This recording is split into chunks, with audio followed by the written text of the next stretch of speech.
I think at the time Stephen King was in a place in his career where he was just skyrocketing, and I think he is intelligent enough to know that if he's embarking on directing a film, he shouldn't try to make something that's intertwined and deep and multi-layered. I have a very distinct memory of walking past him and during the shooting of the baseball scene, and he's on a little computer.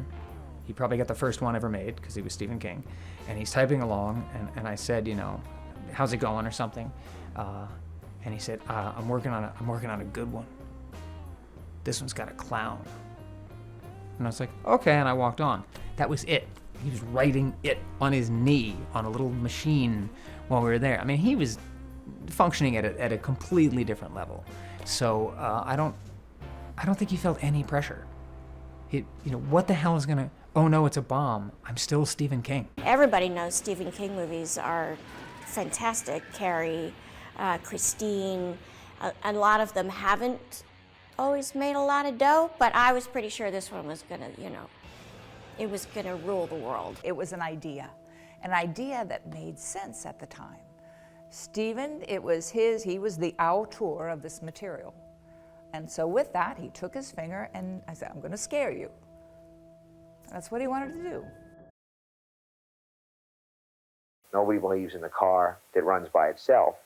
So okay, nobody believes in a car that runs by itself. That's a ridiculous idea. On the other hand, if we turn around, we can say we have an entire societal machine in terms of our technology that's running by itself.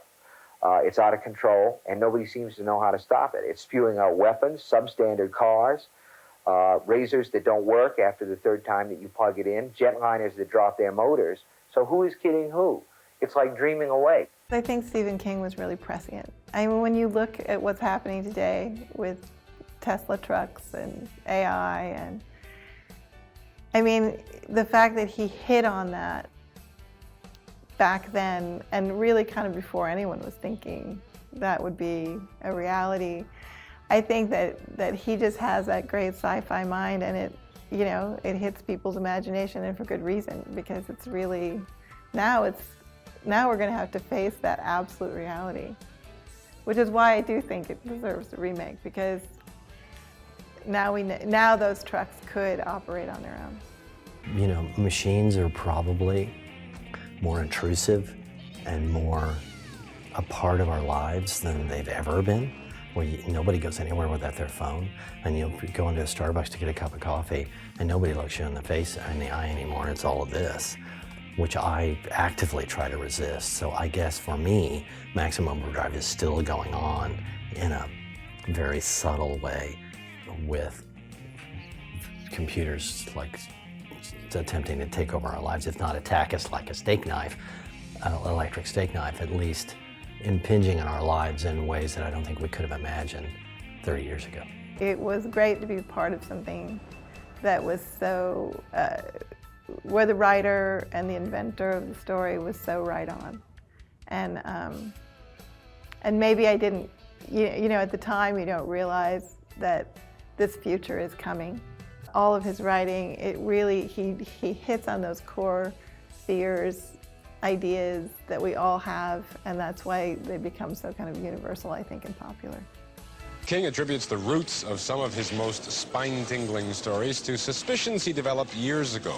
In his leaner days as a young writer in the early 70s, he had to supplement his meager income by moonlighting in jobs at garages and laundromats. And it was his uneasy feelings about malevolent machinery that led to a car chase with a difference in the film of his book, Christine.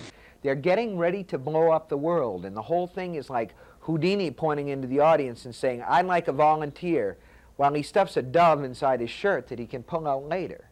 I don't understand where our priorities went and where our perspective went. What scares me is that everything is out of control, and man, nobody seems to care. From day to day, I get up in the morning, and I'm glad to get up in the morning because things held together another night. We live in a world that's held together by paste and baling wire, but under the circumstances, I'm as happy a man as I can be. Well, I'm afraid of trucks and cars. I mean, Maximum Overdrive is about trucks. Christine was about a car that drives by itself. Because as a child, they seem so large and I seem so small, and I had the same imagination then that I do now, except that for a kid, everything is harder to control. That's why they fall down and have scabby knees all the time. And I would imagine them starting up, even if they were stopped, and kind of scuttle behind them because they look so big and blind, and bulldozers, the treads look so cruel, and I would imagine what would happen to my little fingers if they started to move while my not that I would have ever gotten my fingers near them. But even today, if I put an English muffin in the toaster and it only comes about halfway up, I pick up a fork and I start toward that toaster, and I can hear that toaster saying, "Go ahead, punk, make my day."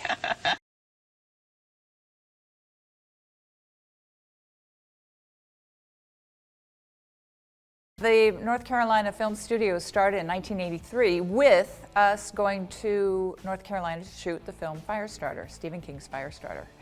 It was the second of the Stephen King stories that we had been doing. Dead Zone, of course, was the first, which we shot up in Canada. It was sort of like this party balloon exploding in the middle of nowhere. There'd been only one small, low-budget indie production anyway before Firestarter came here in 1983. And it was sort of like the Beverly Hillbillies suddenly transported to Hollywood. It was kind of like the circus came to town and didn't leave. So we didn't have rules and regulations in the city. That later on became my job as an ombudsman to do that.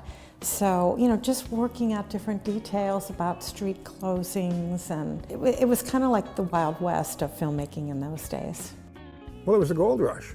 I mean, all of a sudden, you know, from the skies unloaded huge crews of, of Englishmen and, New York camera and costume people and Hollywood stuntmen and, the best hair people from Italy. And it was all of a sudden this sleepy little town turned into this crazy, cosmopolitan film center. It was quite a change for everybody.